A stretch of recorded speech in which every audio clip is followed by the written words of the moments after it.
tarde, digamos, cuando ya estaban no de 20, sino que tal vez de 40, de 50. Y si son fieles, al final la paga no es el denario, sino que es la vida eterna. Esa es una de las lecturas que a mí me gusta mucho. Bueno, gracias. A ver, ¿quién más que quiera comentar, ya sea de los evangelios, del catecismo? Buenas tardes, Sandrita. Father, this is Sandy. A ver, ¿quién está hablando? Ah, ya Sandy, está. Sandy, for real. dígame. Ajá. I studied today not today, a few days, the catechism. And so on 279 is the part about the creator. So what stayed with me is that everything God made, right? Everything that God made, and he made it for us, and our beginning is with him and our end is with him.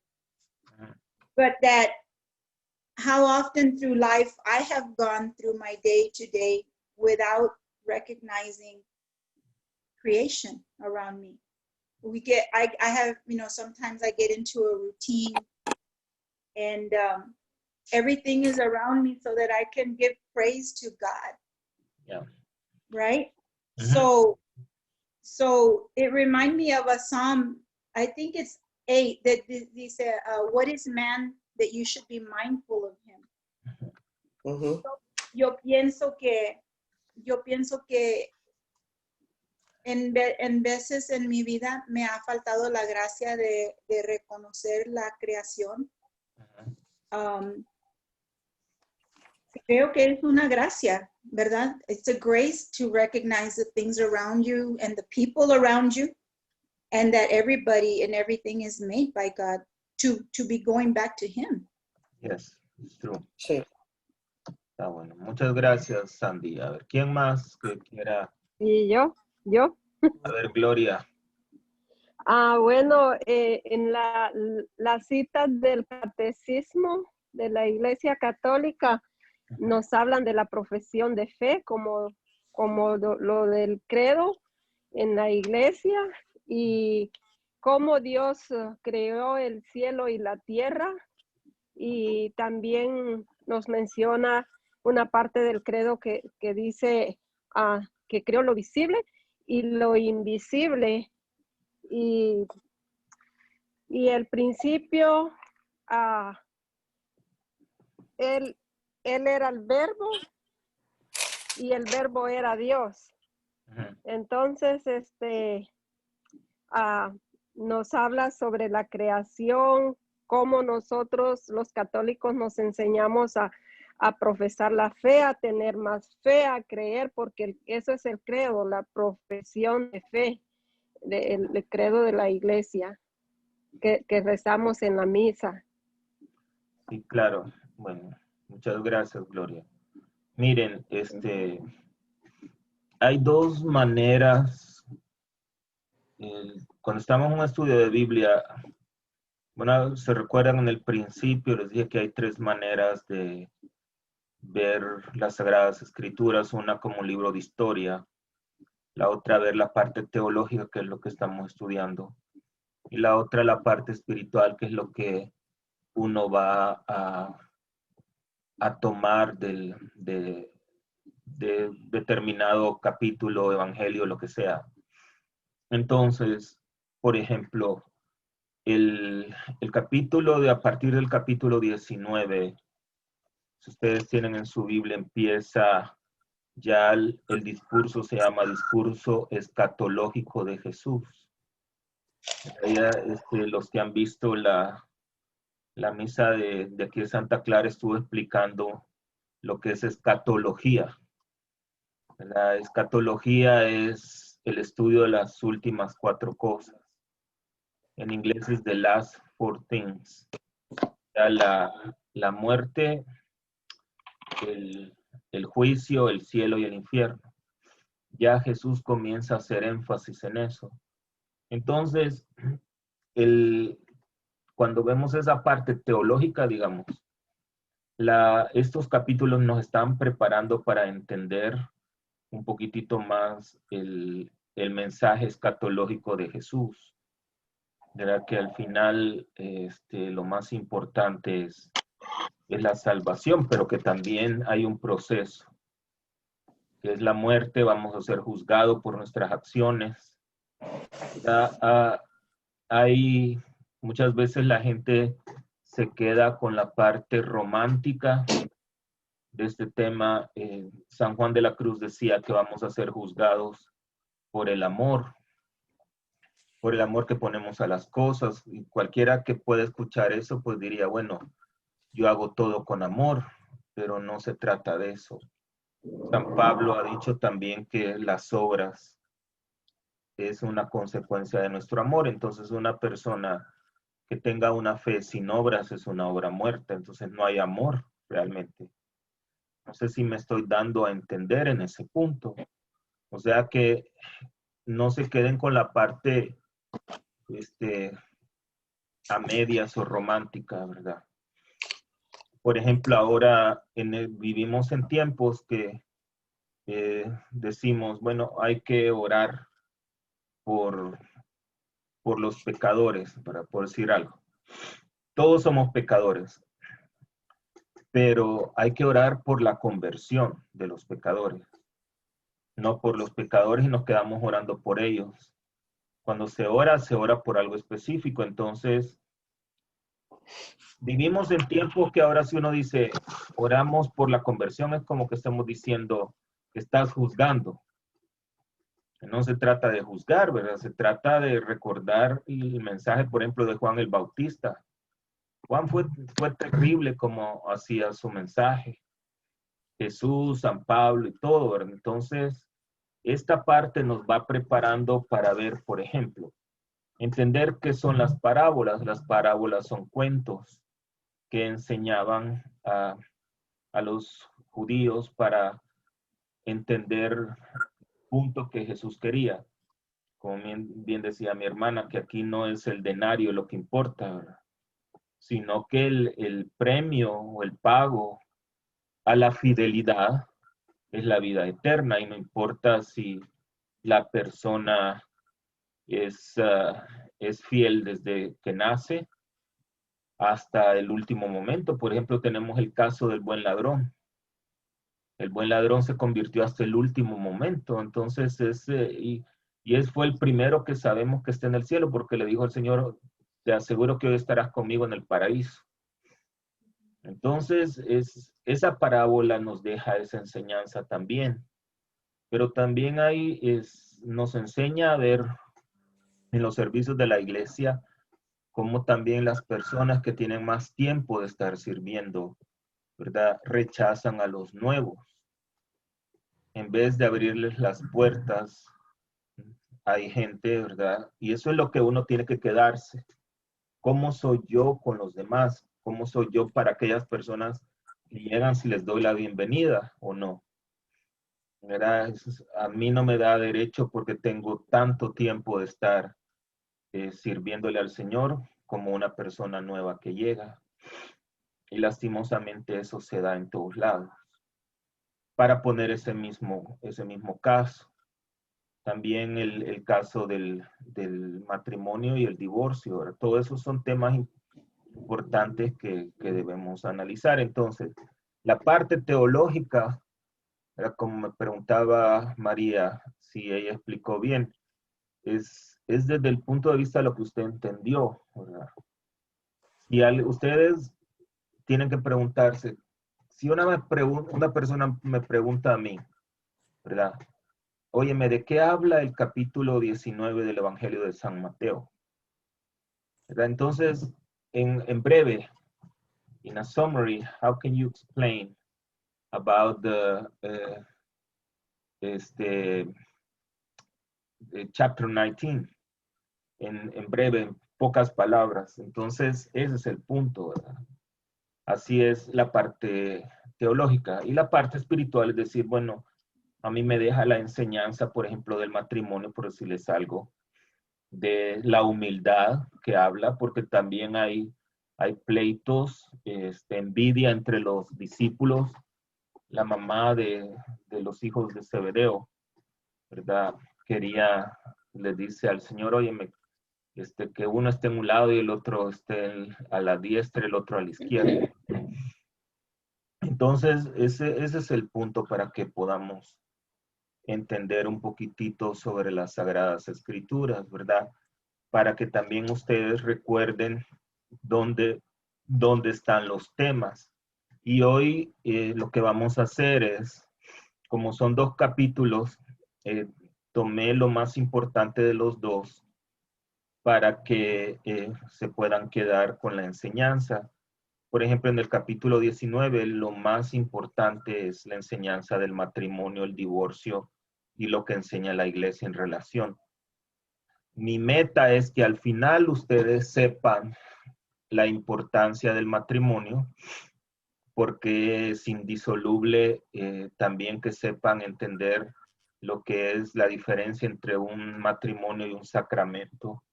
En fin, ya vamos a ver todo ese punto. Y en el capítulo 20, pues prácticamente vamos a ver nada más el tercer anuncio de la muerte del Señor.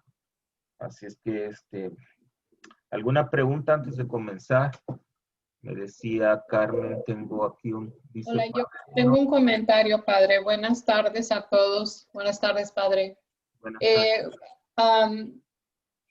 Lo que yo capté en leyendo todo, yo creo que desde un principio, parte de eso es una caminata para nosotros. Pero una de las cosas de que se me vino a la mente era, se me vino pues una petición al Padre diciéndole aumenta mi crecimiento, porque me falta crecimiento, me falta conviértame, porque usted habló sobre la conversión de todos, bueno, la conversión propia. Correcto. Porque estoy pidiendo por mi propia conversión, porque todavía aún me falta entender y crecer, y el punto es de seguir en ese crecimiento hasta cuando yo llegue, cuando Dios me llame. Así es, totalmente de acuerdo. Eso se llama la conversión. La conversión, Sandra, es un ongoing process. Es algo continuo hasta el último día. El último día que uno respira, ahí termina el momento de la conversión. Entonces, en la manera que uno vive su fe, ¿verdad? Fíjense bien lo que digo, vive su fe, no que trata de vivir su fe. Acuérdense, por favor, quítense esa palabra de la mente, bórrenla por completo. Voy a tratar de hacer algo, al final no se hace nada, ¿verdad? Y todo se queda en buenas intenciones. Decía Santa Teresita de Jesús que el infierno está lleno de buenas intenciones. Entonces es hacer las cosas. Entonces poner todo el esfuerzo para buscar la conversión en las áreas que uno necesita cambiar, ajustarse, mejorar o aumentar, ¿verdad? Esa es la intención de las Sagradas Escrituras. Muchas gracias. Bueno, vamos a empezar entonces con la oración. Por favor, pongan en silencio sus aparatitos para que no nos interrumpamos y al final vamos a tener tiempo de comentar. ¿Verdad? En el nombre del Padre, del Hijo y del Espíritu Santo. Amén. Mi Señor y mi Dios, toma de mí todo lo que me distancia de ti. Mi Señor y mi Dios, dame todo lo que me lleva más cerca de ti. Mi Señor y mi Dios, sepárame de mí para darte todo a ti. Amén. El capítulo 19 tiene los 3 temas más importantes, que es el matrimonio, el divorcio y la continencia, Jesús y los niños y el joven rico. Como les dije, vamos a ver, el único tema que vamos a ver el 19 es el matrimonio, el divorcio y la continencia. Si tienen alguna pregunta de lo que ustedes leyeron al final, me pueden hacer la pregunta en relación a cualquiera de los otros dos temas o de lo que veamos. Entonces vamos a ver el punto de lo que habla este capítulo. Dice, capítulo 19, versículo 3, se acercaron a Jesús unos fariseos y le preguntaron para ponerle a prueba, ¿es lícito a un hombre repudiar a su mujer por cualquier motivo? Él les respondió, ¿no habéis leído que el Creador en el principio los creó hombre y mujer y dijo, por eso dejará el hombre a su padre y a su madre y se unirá a su mujer y serán los dos una sola carne? De modo que ya no son dos, sino una sola carne. Pues lo que Dios ha unido, que no lo separe el hombre. Ellos insistieron, ¿y por qué mandó Moisés darle acta de divorcio y repudiarla? Él les contestó, por la dureza de vuestro corazón les permitió Moisés repudiar a sus mujeres, pero al principio no era así. Pero yo digo que si uno repudia a su mujer, no hablo de unión ilegítima, y se casa con otra, comete adulterio. Entonces paremos ahí. El punto aquí, lo primero que tenemos que analizar es qué es lo que dice la ley de Moisés en relación al matrimonio, ¿verdad? Para poder entender la pregunta de los escribas y fariseos. Nos vamos al libro del Deuteronomio, capítulo 24, del 1 al 4. Se los voy a leer, si quieren anoten ahí también. Escuchen. Cuando alguno toma una mujer y se casa con ella, si sucede que no le es agradable porque ha encontrado algo reprochable en ella y le escribe certificado de divorcio, lo pone en su mano y la despide de su casa, y ella sale de su casa y llega a ser mujer de otro hombre. Si el segundo marido la aborrece y le escribe certificado de divorcio, lo pone en su mano y la despide de su casa. O si muere este último marido que la tomó para ser su mujer, el primer marido que la despidió no le es permitido tomarla nuevamente como mujer, porque ha sido menospreciada, pues eso es abominación ante el Señor. No traerás pecado sobre la tierra que el Señor tu Dios te da por heredad. Eso es lo que mencionaba la ley de Moisés. Les explico. En aquellos tiempos, pues, las celebraciones eran diferentes y no habían como abogados para llevar a juicio que se hiciera un divorcio. Entonces, cuando un hombre ya no quería tener a una mujer, fíjense bien, aquí dice, porque simple y sencillamente el hombre decía, yo encontré algo reprochable en ella, él le tenía que escribir un certificado de divorcio. Entonces automáticamente el hombre quedaba libre de esa mujer. Pero la mujer únicamente con el certificado de divorcio se podía volver a casar. De lo contrario, sin el certificado de divorcio, aunque el hombre la hubiera corrido de su casa, ya no se podía casar porque entonces cometería adulterio. Y la mujer ya no podía volver a casarse con el hombre porque el hombre ya la había despedido, ¿verdad? Esa era la ley de Moisés. Aquí no nos vamos a poner a preguntar qué por qué y cuál era la situación. Pues no sabemos realmente, eso es la ley de los judíos y lo que Moisés había escrito. Por eso el Señor les dice, pero desde el principio no era así. Desde el principio se refiere el Señor al libro del Génesis, cuando Adán y Eva le dice y dejará el hombre a su mujer, dejará el hombre, perdón, a su familia y serán una sola carne, ¿verdad? Entonces, y lo que Dios unió, que no lo separe el hombre. Pero Moisés les dio la oportunidad a ellos, ¿verdad? Por la dureza de su corazón. Esa era la situación. Ahora, los fariseos, la intención de los fariseos era provocar a Jesús y probarlo. Y le acosaban procurando que se mostrara contrario al sistema de la ley de Moisés. O sea que si Jesús decía algo totalmente diferente, pues lo iban a acusar que estaba en contra de Moisés, que no era un judío. Entonces el problema no era un problema tan sencillo, y era el divorcio. Entonces Dios creó el matrimonio, estableció la institución divina del matrimonio para el bienestar de la familia humana, ¿verdad? Para la protección del hogar y para la bendición de los creyentes y los no creyentes.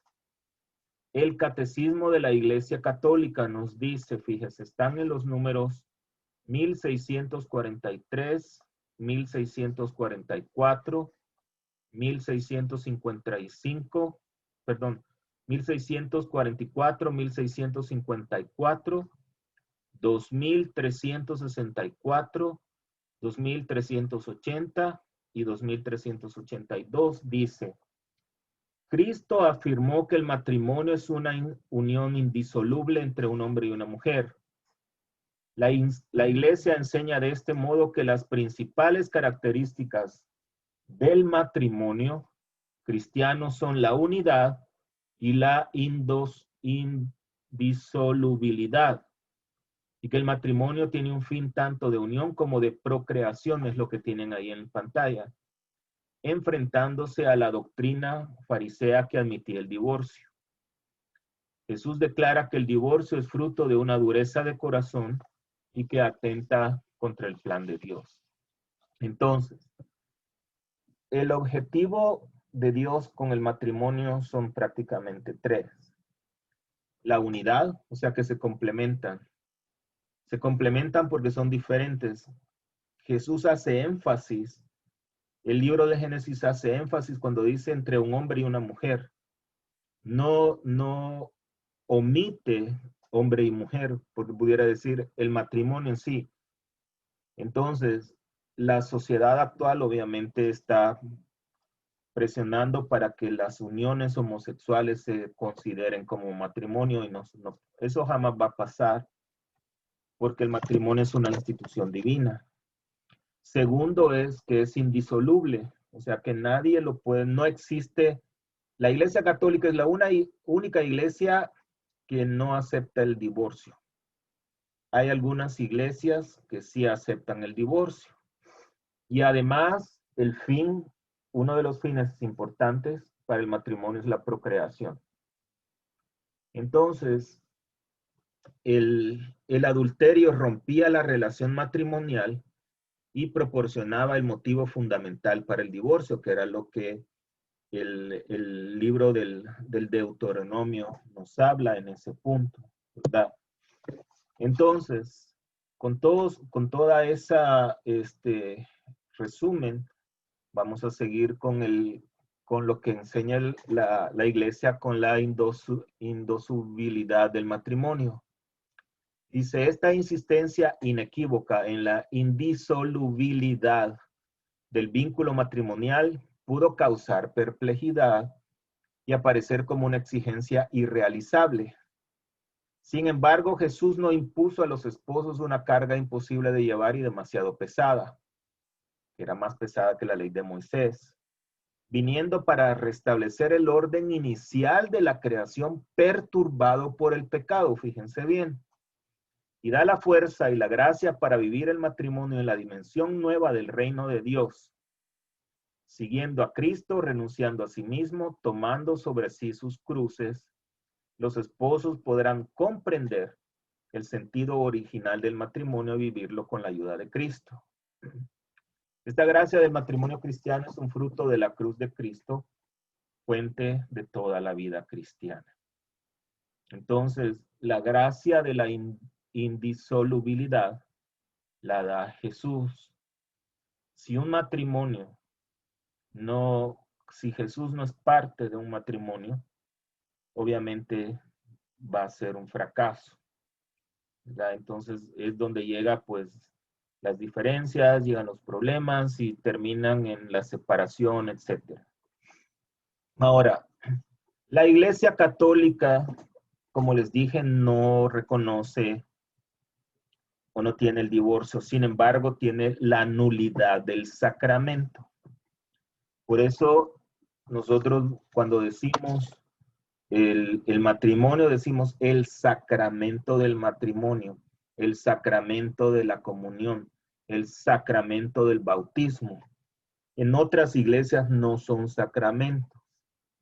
Entonces, la iglesia tiene lo que se llama la nulidad del sacramento. Ya voy a explicar eso. Yo sé que este tema no es parte del capítulo, pero es parte de nuestra fe y yo quise hacer énfasis en esto por si no lo conocen para que lo conozcan.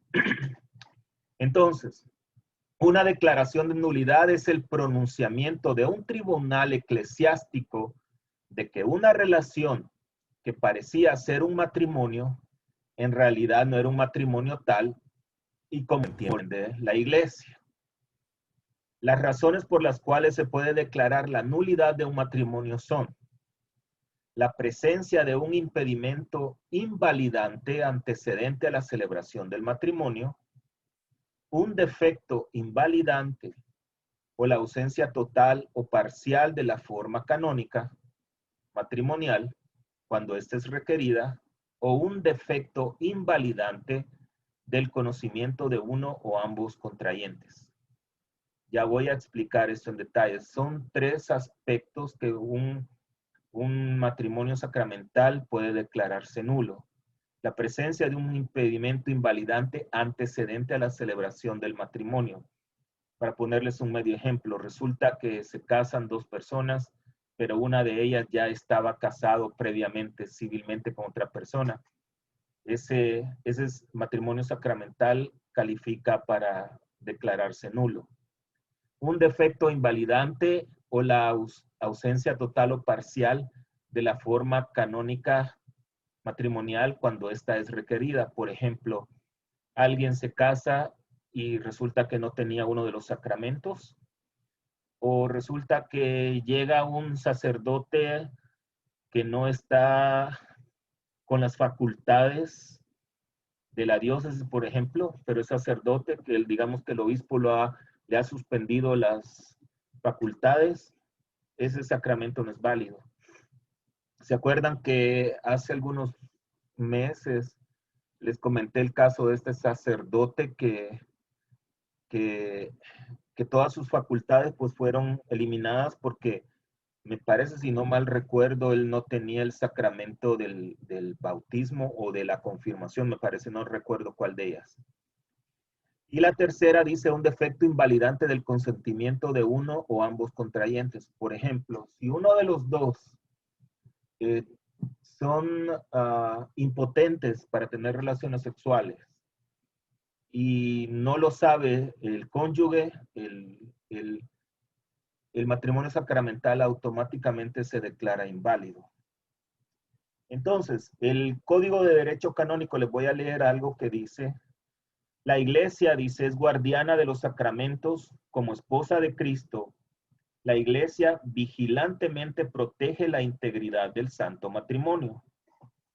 Al mismo tiempo, cuando un matrimonio se rompe, en algunos casos incluso a través de divorcio civil, los cónyuges tienen derecho a saber si su matrimonio era válido. Los tribunales eclesiásticos son una de las muchas formas a través de las cuales se articulan y protegen los derechos y las responsabilidades de los fieles en la iglesia. A través de los tribunales eclesiásticos, la iglesia puede juzgar sobre la validez de un matrimonio de acuerdo a las leyes y la jurisprudencia, para así poder determinar la libertad de las partes para casarse. Para que el consentimiento sea válido, especialmente en relación a un tema tan importante como es el matrimonio, es necesario que ambas partes tengan uso de razón. Por ejemplo, si una persona no es mentalmente, ¿cómo se dice? Que tenga uso de razón clara y se casa, podría declararse nulidad del sacramento. La discreción de juicio es necesaria y que no se encuentren afectados por ninguna incapacidad psicológica, es lo que estoy hablando. Es también necesario que las partes no ignoren que el matrimonio es un consorcio permanente entre un hombre y una mujer ordenado a la procreación de los hijos por medio de alguna cooperación sexual. Por ejemplo, como les dije, si hay una impotencia ya sea del hombre o de la mujer para no tener hijos y el cónyuge no lo sabe. Si una de las preguntas que se hacen para los que están casados por la iglesia o se casaron, se recordarán que dice que si están de acuerdo libremente en procrear hijos, todos los hijos que Dios le dé. Si durante el matrimonio uno de los dos cónyuges no quiere tener hijos, el otro cónyuge puede pedir la nulidad del sacramento. El efecto principal de una declaración de nulidad es que el matrimonio en cuestión no tiene entidad jurídica en la iglesia y no es reconocida por ella. En consecuencia, en general, también se declara a las partes libres para contraer matrimonio. Ahora, yo les explico de esta manera, ¿verdad? En el momento de la celebración, ¿verdad? Se hacen las promesas, prometo serte fiel en lo bueno, en lo malo, en la adversidad y toda la historia que ya conocen. Pero resulta que durante el tiempo, la persona es, por ejemplo, es alcohólica, drogadicta y golpea a la otra persona. Entonces, eso tiene un caso para nulidad. ¿Por qué? Porque la persona mintió a la hora del sacramento. Entonces, la iglesia declara que el sacramento es nulo. Se dio el matrimonio, se dio la celebración, pero el sacramento se declara nulo, porque no hubo sacramento. ¿Por qué? Porque una de las dos personas mintió. Se los pongo así. Imagínense ustedes van a la confesión. Entonces les da vergüenza decir un pecado y no lo dicen. Entonces el sacerdote, pues no sabe, ¿verdad?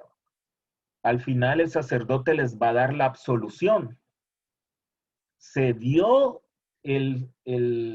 la acción, ¿verdad? De la confesión, pero no se dio la absolución. La persona continúa con el pecado. ¿Por qué? Porque mintió. Es exactamente lo mismo. Entonces, claro, la persona tal vez en ese momento no tiene la intención de mentir, pero como recuérdense que las promesas se dicen, prometo serte fiel en lo bueno hasta que la muerte nos separe. Antes del Papa Francisco, la infidelidad era un caso para nulidad. Sin embargo, el Papa Francisco tomó este tema de la infidelidad para que sea parte del proceso judicial. También antes, para poder pedir una nulidad del sacramento, los esposos tenían que estar casados 5 años. El Papa Francisco también lo cambió y dijo que únicamente en 1 año ya podían solicitar la nulidad. Entonces, eso es lo que habla lo de la nulidad. Ahora, ¿cuáles son, digamos, algunos casos? Déjenme ver. Aquí tengo el Código de Derecho Canónico, se los leo. Impotencia, que es la incapacidad física de realizar el acto conyugal. Un matrimonio previo de uno de los contrayentes. Cuando el otro esposo aún vive y el otro es el parentesco por consanguinidad en ciertos grados. Por ejemplo, hermanos, primos en primera clase, segunda clase ni tercera se pueden casar. O sea, no, sí se pueden, pero no es válido, ¿verdad? También que la persona sea menor de edad. Haber alcanzado, tienen que ser la edad mínima, que son 18. También si, por ejemplo, las personas son de diferente religión y no se pide la dispensa, entonces no se puede, se declara nulo.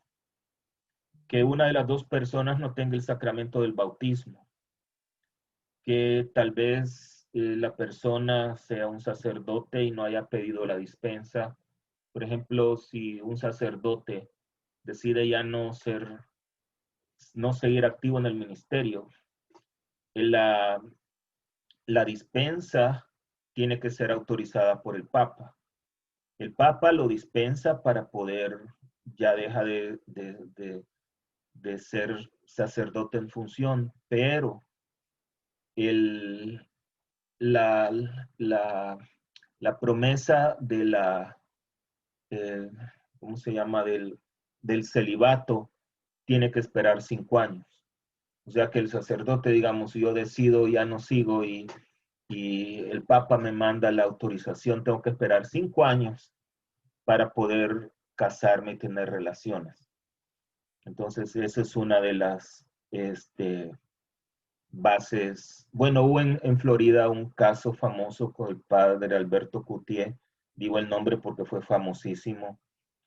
Él la verdad, pues como era de los queridísimos del arzobispo Favalora, un hombre muy bueno, yo lo tuve a él, yo era seminarista en ese tiempo también, ¿verdad? Él daba clase de moral, muy buena persona, de veras, pero tuvo una relación con una mujer de su congregación y él pidió la dispensa. El obispo, como lo quería muchísimo, le dijo que no. Entonces él armó un escándalo, ¿verdad? Para que obviamente se auto excomulgara como sacerdote. Entonces se salió de la Iglesia Católica y se volvió anglicano, me parece. Ese es un caso famosísimo y hay varios casos de sacerdote. Entonces un sacerdote que no haya recibido la dispensa completa no puede casarse hasta que el Papa diga, pues. O tal vez en una orden religiosa. También si un hombre secuestra a la mujer y la obliga a casarse, o la mujer secuestra al hombre. Yo nunca he visto que la mujer secuestre al hombre. La mayoría de veces, pues, que yo sepa, no conozco ningún caso, pero lo menciona el Código de Derecho Canónico, el secuestro de una mujer.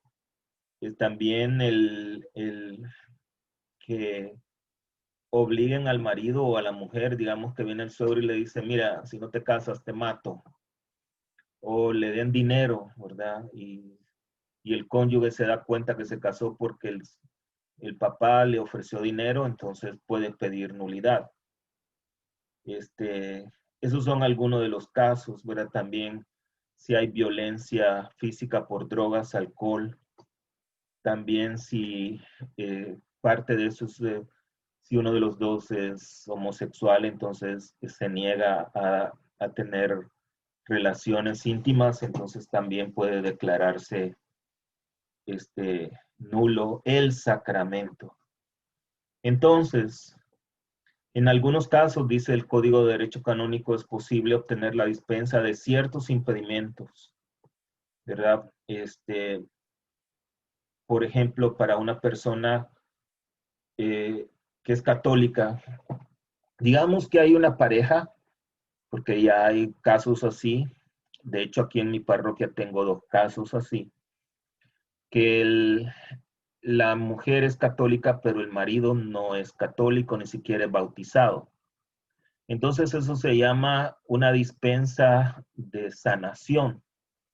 El sacerdote tiene que pedir una dispensa al obispo para que se case estos dos, la mujer con el hombre. Pero en el momento del altar, quien realmente se casa es la mujer. El hombre no se casa porque no tiene ningún sacramento. No sé si me explico.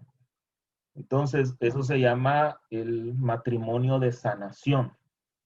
Entonces, y eso se hace con la intención de que la persona que es católica pueda recibir la comunión. Eso es una de las dispensas. También, por ejemplo, si una persona no es católica y la otra sí es católico, entonces se pide dispensa, pero se le pide a la persona que no sea católica que tiene que firmar un documento para educar a los hijos en la fe católica. De lo contrario, no se le permite ¿cómo se llama? No se le da la dispensa. Eso es más o menos. Miren, yo no tengo experiencia, yo nada más sí tengo conocimiento básico, pero experiencia, no sé cómo son los procesos, para serles honesto, pero sí conozco mucho en teoría, pues. Ahora, también hay dos privilegios dentro de la iglesia basados en las Sagradas Escrituras. Uno se llama el privilegio paulino. Dice San Pablo en la primera carta a los Corintios, capítulo 7, del 12 al 17. Les leo acá. A los demás les digo, como cosa mía, fíjense bien lo que dice Pablo, como cosa mía y no del Señor. Si algún hermano tiene una esposa que no es creyente, pero acepta vivir con él, que no la despida. Del mismo modo, si una mujer tiene un esposo que no es creyente, pero acepta vivir con ella, que no se divorcie. Pues el esposo no creyente es santificado mediante su esposa, y la esposa no creyente es santificada mediante su marido cristiano. De no ser así, también sus hijos estarían lejos de Dios, mientras que en realidad ya han sido consagrados. Paremos ahí. Cuando habla de creyente o no creyente, quiere decir que puede ser, en el caso actual, que es católico, pero nada más de nombre. No sé si me explico con eso, ¿verdad? Que no vive la fe, a eso se refiere.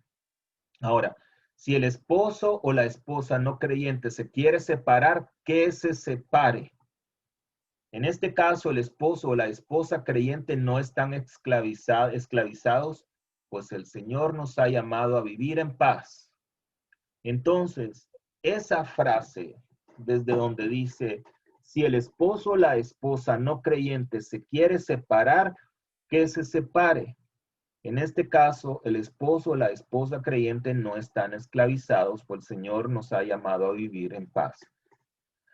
Entonces, hay ciertos casos en los matrimonios que no aplican ninguno de los temas anteriores que yo les dije. Entonces se aplica lo que es el privilegio paulino, que es lo que estamos hablando ahorita, ¿verdad? Porque, por ejemplo, un matrimonio que no vive en paz, que solo están en pleitos y situaciones y que no se lleva a un entendimiento, pero no hay, digamos,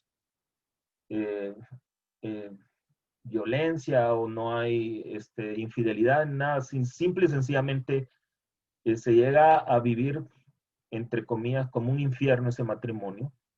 Entonces, el proceso aplica lo que se llama el privilegio paulino, tomado de San Pablo.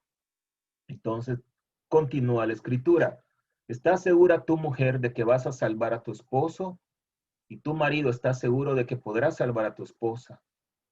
Fuera de este caso, que cada uno siga en la condición en que lo puso el Señor, en la situación en que lo encontró la llamada de Dios. Esta es la regla que doy en todas las iglesias. Entonces, eso se llama privilegio paulino.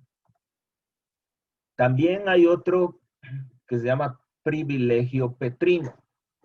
El privilegio petrino lo da únicamente el Santo Padre. Esto dice el Código de Derecho Canónico, pero ya casi no se aplica esto. Por este privilegio se permite contraer nuevo matrimonio en el caso de poligamia. Cuando se bautiza, fíjense bien, es un poco confuso. Cuando se bautiza una persona con varios maridos o varias mujeres no bautizadas y le resulta duro permanecer con el primer cónyuge, puede elegir a cualquiera de los otros, separándose de los demás. Una vez recibido el bautismo, el matrimonio se ha de contraer según la forma legítima, observando también las demás disposiciones del derecho. Por ejemplo, un caso de poligamia, por eso les digo que ya casi eso no existe. Entonces el hombre dice, bueno, yo decido escoger a esta mujer y las otras las echo a un lado. Entonces se aplica el privilegio petrino nada más y dice, yo me quedo con esta mujer. Se sigue el proceso de divorcio de todas las demás mujeres y se casa con esta mujer, pero siguiendo el proceso de la iglesia. El otro supuesto es que permite contraer nuevo matrimonio al no bautizado, que una vez recibido el bautismo no puede restablecer la cohabitación con el otro cónyuge no bautizado por razón de cautividad o persecución, aunque la otra parte hubiera recibido entre tanto el bautismo. Entonces, el calificativo de petrino se explica por la potestad vicaria o ministerial dada por Cristo al apóstol Pedro y sus sucesores. Este privilegio se regula por primera vez en el siglo XVI. Esto viene de cuando Jesús le dice a Pedro, tú eres Pedro y sobre esta piedra edificaré mi iglesia y todo lo que ates en la tierra quedará atado en el cielo y todo lo que desates en la tierra quedará desatado en el cielo. Es ahí donde se toma, pero básicamente el privilegio petrino se le dio únicamente al rey Enrique VIII para poderse casar. Eso se lo dio el Papa la primera vez, pero después quiso casarse con la esposa de su hermano y ya se le negó al Enrique VIII. Por eso él fundó la Iglesia de Inglaterra, que es la Iglesia Anglicana. Eso nada más que lo tengan como conocimiento. Como les digo, eso no está ni siquiera en el estudio de Biblia, pero me pareció muy interesante que ustedes lo sepan, si en caso no lo sabían, pues, ¿verdad? Ahora, luego sigue este mismo ejemplo, perdón, este mismo capítulo después de la discusión del divorcio y el matrimonio. Los discípulos le replicaron a Jesús, si esa es la situación del hombre con la mujer, no trae cuenta casarse. Pero él les dijo, bueno, voy a leer aquí, tengo dos versiones de la Biblia, ¿verdad? No, Jesús les contestó, no todos pueden captar lo que acaban de decir, sino aquellos que han recibido este don. Hay hombres que han nacido incapacitados para el sexo, que son los solteros, eso lo pongo yo. Hay otros incapacitados que fueron mutilados por los hombres. Los guardias del rey, ¿verdad? Porque cuidaban básicamente a la mujer del rey y a las doncellas. Para poder ser guardias del rey los tenían que castrar para que no tuvieran relaciones con las mujeres. Y hay otros todavía que se hicieron tales por el reino de los cielos, que son los consagrados. Entienda el que pueda. Esta es la versión de la Biblia latinoamericana. La Biblia Dios habla hoy lo dice de otra manera. Hay diferentes razones que impiden a los hombres casarse. Unos ya nacen incapacitados para el matrimonio, vean la diferencia, ¿verdad? A otros los incapacitan los hombres y otros viven incapacitados por causa del reino de los cielos. El que pueda entender esto, que lo entienda. Para mí, este tema era el más importante del capítulo 19, ¿verdad? Por eso les dije, lo escogí porque sabía que me iba a llevar un poquitito de mucho tiempo, sobre todo hablando de lo del matrimonio, el divorcio, la anulación y la indisolubilidad. El capítulo 20 se refiere a 4 temas. Los trabajadores de la viña, el tercer anuncio de la pasión, la petición de la madre de los hijos de Zebedeo y los 2 ciegos de Jericó. Yo voy a tomar nada más tomé el tercer anuncio de la pasión, el tercer anuncio de la muerte y resurrección de nuestro Señor. Entonces, el resumen es que la enseñanza cristiana sobre el sentido de la pasión de Cristo y sobre nuestro propio sufrimiento solo lo pueden recibir los que siguen a Jesús, los de dentro. Desde fuera parece una locura incomprensible. Solo las personas de fe podemos entender lo que el Señor dice, el que quiera seguirme, niéguese a sí mismo, tome su cruz y sígame. O aquellas personas, por ejemplo, hay religiones que dicen pare de sufrir, ¿por qué sufrir? Proclaman un evangelio de ¿cómo se dice? de que todo está bien, de que Dios no quiere el sufrimiento ni nada por el estilo, lo cual no es cierto. La certeza de la resurrección le da sentido al sinsentido. Da paz donde había angustia, esperanza donde había desesperanza. Lamentablemente muchas veces se pone más el acento en el sufrimiento que en el sentido redentor que pueda tener si se le une, si se le ofrece a aquel que mediante el sufrimiento nos trajo la salvación. Entonces, el punto aquí es que no quedarnos con el sufrimiento, sino que ver que por medio del sufrimiento nosotros nos estamos santificando. Yo no, tampoco se trata de decir, Señor, mándame sufrir, mándame sufrimiento, entonces porque me quiero santificar. No, se trata de entender que a veces los sufrimientos que enfrentamos a diario nos ayudan, si nosotros vemos el sufrimiento con esperanza, nos ayudan a salvar nuestra alma. Ahora, también hay que ser manso, no menso, ¿verdad? Porque hay personas que sufren porque quieren, especialmente las mujeres que se dejan abusar de sus maridos y dicen, no, es que esa es mi cruz. No, señora, no sea tonta, perdóneme el francés, pero no se trata de eso, ¿verdad? No se trata de que él relaciona a que se dejen abusar, no, no es eso. Dios es el autor de la vida y Él es el único que da la vida. Jesús hace énfasis en las funciones de la Trinidad en el tercer anuncio de la pasión. Para recordar, ¿se acuerdan las funciones de la Santísima Trinidad? La función de Dios Padre. Todas las cosas proceden de Él, de Dios Padre. Es la causa absoluta, el autor de la vida, el autor de la salvación, el autor de la creación. Eso lo tenemos en la 1 Corintios capítulo 8, versículo 6. Lo del autor de la creación lo tenemos en el libro de Isaías y en la 1 de Corintios, ya lo vimos. Dios es el que nos creó el universo, el destino de la obra de redención también, que es la salvación que envió a su Hijo Jesucristo. En esas lecturas las pueden ver también en las Sagradas Escrituras. Dios es santo, es todo amor, toda misericordia y sabiduría. Y la intención de Dios enviarnos a Jesús es que seamos sus hijos. La función de Dios Hijo es que por medio de Él son todas las cosas. Jesús se hizo hombre y se encarnó.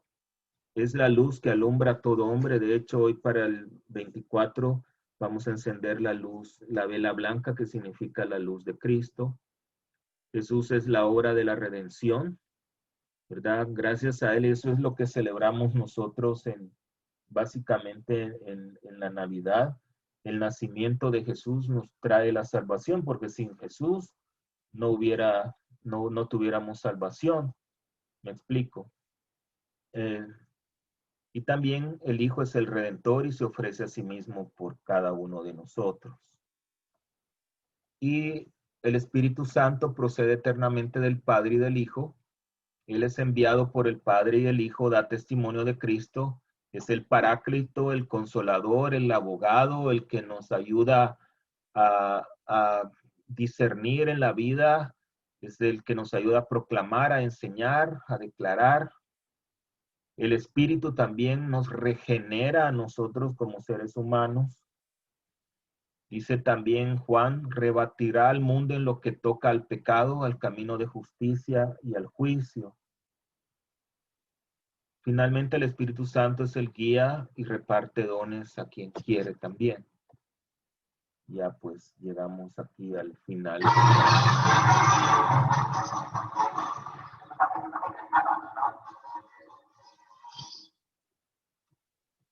Entonces, para la próxima semana vamos a ver el capítulo 21 y vamos a seguir estudiando el libro de Tobías. Bueno, ahí están todavía. Bueno, ahora, Sí. ¿qué les pareció el tema? Muy Muy bueno, muy bonito. interesante. Muy A bonito. ver. Yo tengo una pregunta. Gracias a Dios, solo una. A ver. Me llamó la atención cuando habla de Moisés, porque cuando dice que en el matrimonio, ¿verdad? Si un hombre dice, por ejemplo, no le gusta a una mujer por las razones que fueran, ¿verdad? El hombre le podía dar la carta de divorcio y la mujer no podía hacer eso también, o solo era el hombre el que tenía la potestad de hacer eso. Así es, solo era el hombre. La mujer, acuérdense que la mujer seguía después de los animales también. Ujú. O sea, la Wow. mujer, sí, y todavía la consideran así, es Sí. de la tradición de los judíos, ¿verdad? Mm. Así Wow. es. Ustedes se Una acuerdan pregunta, en la segunda cuenta de la creación, cuando dice el Señor, dice, voy a crear a un ser digno de Adán, no crea a la mujer, sino que dice que crea a los animales salvajes, a los vacas, los toros, y vio que no cuadraba entonces la mujer. Así que señoras, no se consideren así tan. Los animalitos están primero. No, es broma. A Padre, ver, tengo una pregunta. a ver, María. Si a una persona que se casó le falta el sacramento de confirmación, también Mire, la Iglesia Universal dice que para poderse casar únicamente necesita el sacramento del bautismo, nada más. Ahora, las diócesis aquí en los Estados Unidos es obligación que tengan los 3 sacramentos. Pero si una persona no tiene el sacramento de la confirmación, sí se puede casar.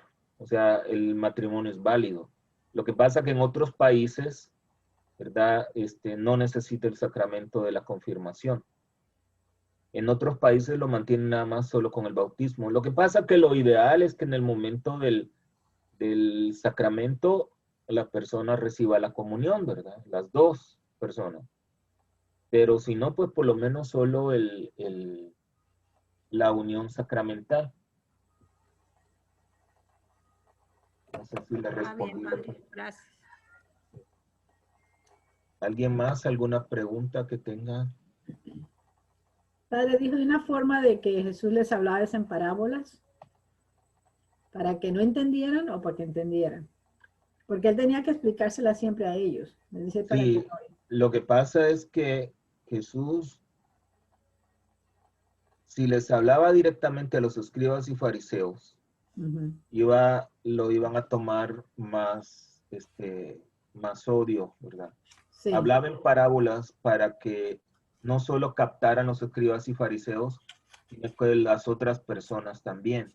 Okay. Pero en la mayoría de ocasiones era para los escribas y fariseos. Miren, en los evangelios hay 3 públicos, ¿verdad? Y siempre pongan atención. Dice, y Jesús les dijo a sus discípulos. Cuando habla Jesús a sus discípulos es enseñanza, Okay. ¿verdad? Es una como catequesis. Okay.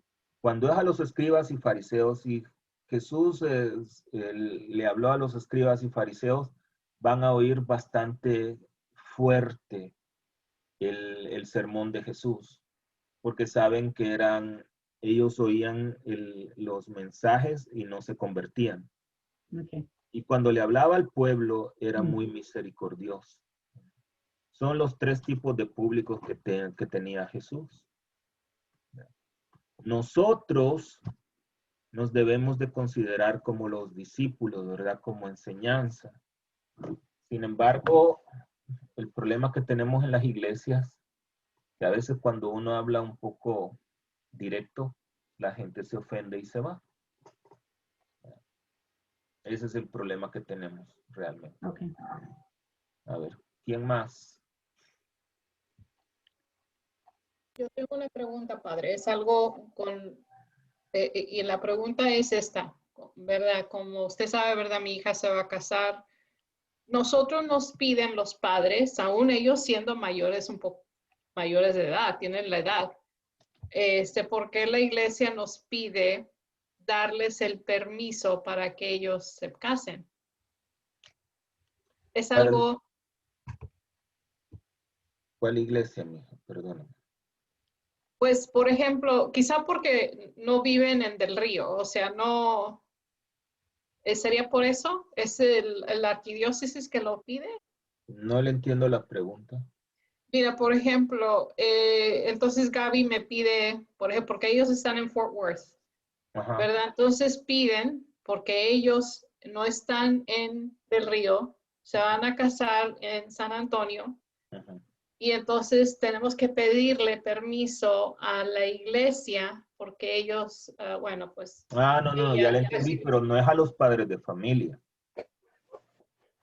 No, porque mire, para poderse casar en una iglesia que no es la suya, tiene que pedir permiso a la otra iglesia porque no son sus parroquianos, porque ok. todos los documentos van para la iglesia donde ellos están registrados.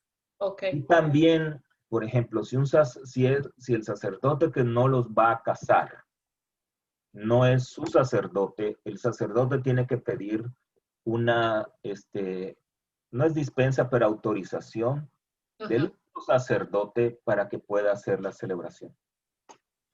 Así es. Pero, por ejemplo, yo como sacerdote también no puedo llegar a Del Río. Miren, aquí estoy y voy a celebrar misa. O sea, no tenemos jurisdicción, ¿verdad?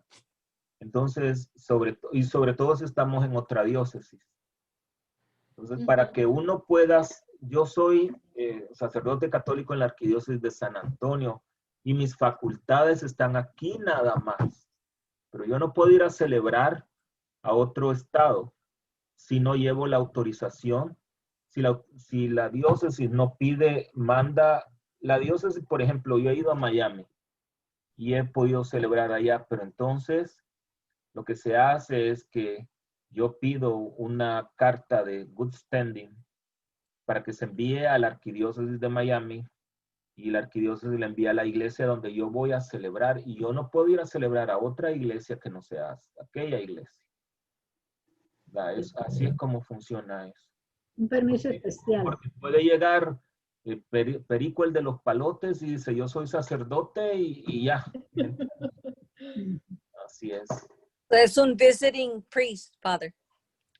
Sí, pero either way, as a visiting priest, I have to have permission from the church that I will celebrate. Wow. Sí, porque tienen que saber qué sacerdote viene de qué otra diócesis a celebrar aquí en esta. Sí, porque hay sacerdotes que no están en good standing. Entonces, aunque sea sacerdote católico, pero se le han restringido las facultades. Entonces, este sacerdote con facultades restringidas no puede celebrar, dependiendo la restricción. Digamos que le han restringido las facultades por completo. Cualquier celebración sacramental es inválida, incluyendo el sacramento de reconciliación. No es válido. Entonces la persona continúa en pecado. Si este sacerdote celebra misa, no es Cristo, no está consagrado. Y si son... La hostia no y está si son... consagrada. Y si son circunstancias extraordinarias, como por ejemplo está un accidente y el tipo está muriendo y le dijo, padre, deme la absolución, y le ha suspendido las facultades. No tiene facultades. No puede hacerlo. Y padre, y celebrar misa en las casas. No, eso no es permisible en ningún lado de los Estados Unidos. A menos que el obispo haya dado permisos. Yo sé que aquí en San Antonio se están abriendo 2 iglesias que no tienen templo. Sí, el obispo ha dado permiso de hacer celebraciones en las casas, pero son casos extraordinarios. Ujú. Pero, por ejemplo, que yo vaya a celebrar a su casa, yo no tengo permiso. Si quiero ir, tengo que pedir permiso. Sí. ¿Así sí ¿Entiendes? lo dejan con permiso? ¿O no es costumbre hacer eso? Mire, lo que me ha Digamos que la preguntado es, bendición de una casa, ¿para qué quieres ir a celebrar a la casa de esta persona? digamos que la bendición de una casa o No, algo no, así. no, no, no, eso es diferente. Estamos hablando de celebración de misa. Sí. Por hecho, no Sí sería parte sí de se puede, yo puedo ir a bendecir una casa, ¿eh? todo eso, pero si quiero, aquí en San Antonio, pues, no sé en otras diócesis, Ujú. no tenemos permiso, a menos que sea un caso extremo, pero se pide el permiso de todos modos. Right. Aquí he ido a celebrar a casa cuando la persona ya se está muriendo. Me han dado el permiso. Yo le digo, mire, es una persona que ya no puede venirse para acá, se está muriendo, entonces sí me han dado el permiso. No lo niegan cuando son casos de ese tipo. Ok, está bueno. Gracias, padre. Por eso existe, Martita, el viático. O sea, por eso se va a dar la comunión si una persona está enferma. Sí, sí, eso sí. Padre, Dígame, y Hilda.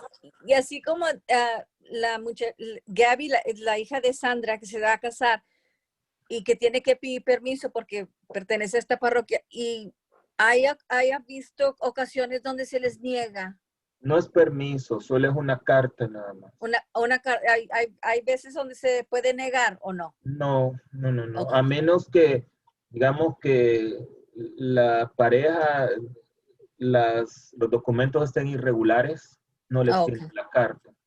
Ajá. Pero no es una carta de permiso, mija. Es una carta nada más como, digamos que sí, no, pero es nada más. Por ejemplo, igual que el bautismo. Ajá. Si alguien si quieren bautizar a un niño aquí que no es mi parroquiano, tienen que, de otra iglesia.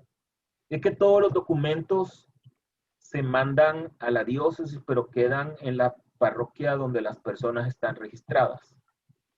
Entonces yo no me puedo quedar con documentos de parroquianos que no son míos. Ujú. Entonces, a menos que con el permiso, al permiso se le anexa los documentos sacramentales y se manda.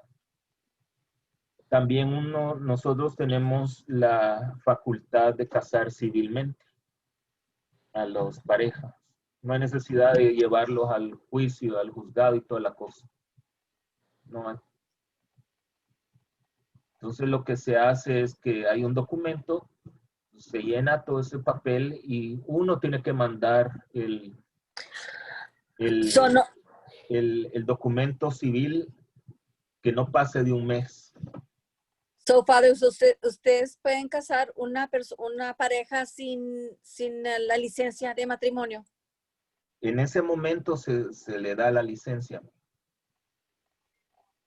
En el momento sí, eso es lo que le estoy diciendo.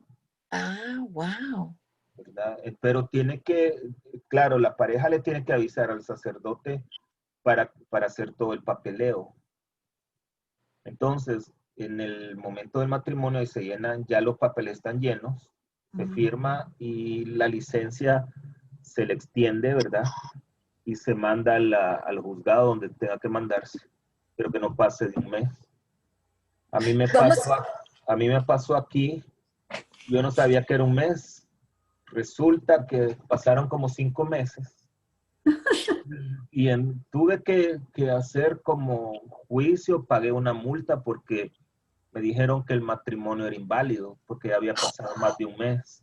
Oh my gosh. Seguimos un Ay, proceso. perdón. Yo no sabía realmente, ¿verdad?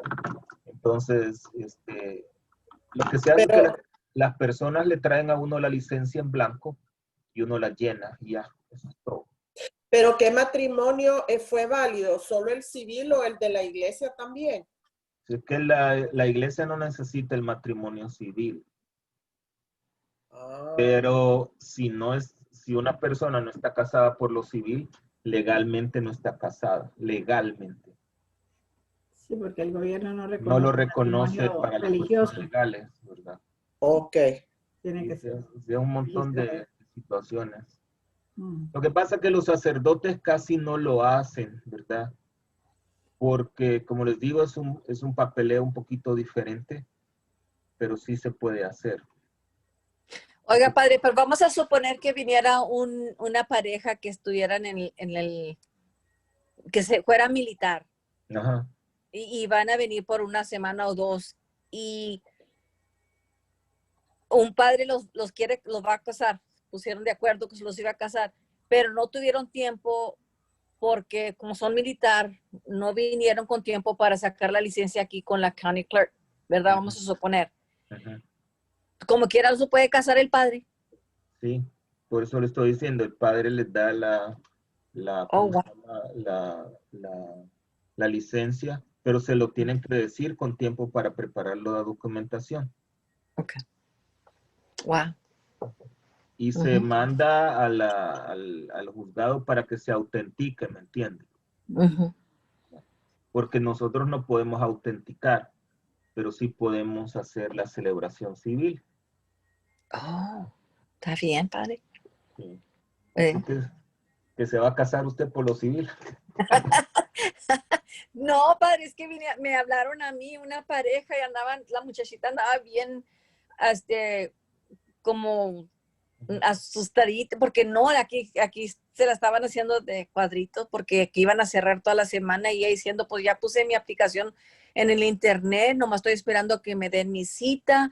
Entonces les dijeron ellos, pues es que tienes que estar aquí. Dijo, no, es que vamos a volar, con el que me voy a casar viene de Washington, yo vengo de South Carolina, vamos a llegar el 1-21 y le dijeron, no, vamos a cerrar esta semana, o creían que nos iban a poder casar el 26.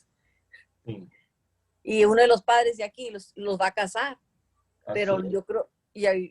yo creo no le dijeron al padre que estaban batallando con sacar la licencia civil aquí, pero por eso a mí es bueno saber, padre, porque como para ellos.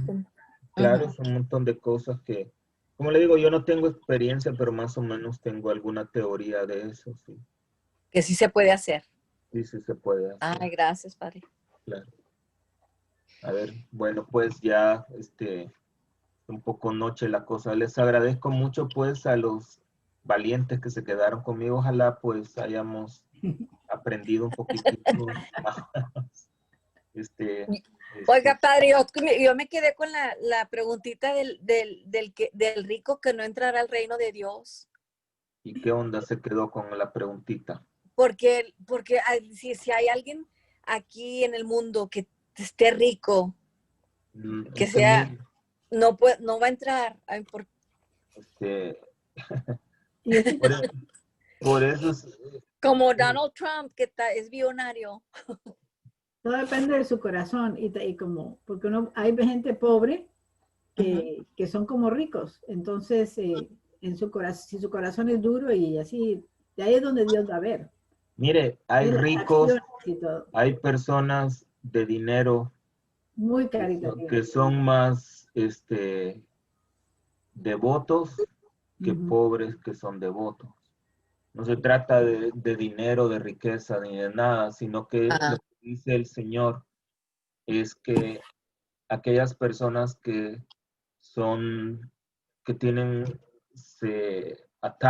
¿cómo se dice? Pegados. Sí, apegados, ajá. Apegados al dinero, entonces obviamente no van a entrar en el reino de los cielos. Mire, para mí la definición de rico y pobre es esta. Pobre es aquella persona que tiene todo para vivir y no está a gusto ni está en paz y quiere más y más y más y más. Es una persona pobre. Y una persona rica es aquella que tiene lo necesario para vivir y está agradecido con Dios. ¿Verdad? Entonces, no se trata del dinero, ¿verdad? Por eso es bueno no meditar las escrituras de una manera literal. Okay. Era como aquello, el que si es ocasión de pecado, arráncate un ojo. Imagínense, ya todos nos quedaríamos ya. No, ya ciegos. Sin ojos, sin manos, sin pies, sin nada, ¿verdad? Nos faltan ojos para sacar. No, no tenemos sino dos. Mire, a veces, ¿sabe? En relación a lo que usted dijo de Trump, dicen que hay protestantes que son más fieles que católicos, Ujú. ¿verdad? Así es que no se trata de que son católicos protestantes, se trata de cómo la gente vive su fe, cómo la gente le responde a Dios con sus acciones. Eso es lo más importante. Pues sí, pues en la misma parábola el muchacho tenía la buena intención, ¿no? De llegar al cielo y ver cómo llegar allá. Pero Pues cuando sí. él le dice sal de todo, ahí fue cuando él... Pero cuando le dijeron, mira, me vas a dar, ve y vende tu iPhone 12 Pro Max. Ah, no, dijo, ahí sí ya no. Ahí sí Lo nada. acabo de comprar y cómo me lo voy a vender. Yo soy nada, monada. Eso es lo triste. Eso es lo triste, así es. Ajá. Bueno, pues Gracias, Padre. el Señor esté con todos ustedes. Y con su espíritu. Y la bendición de Dios Padre Todopoderoso, Padre, Hijo y Espíritu Santo, descienda sobre cada uno y les acompañe siempre. Amén. Amén. Dios lo Primero bendiga. Dios, nos vemos el próximo. Dios lo bendiga. Gracias, Padre. Buenas noches. Gracias. Gracias. Buenas noches. Bueno, pues, Fin de semana. pórtense bien, es Gracias. gratis.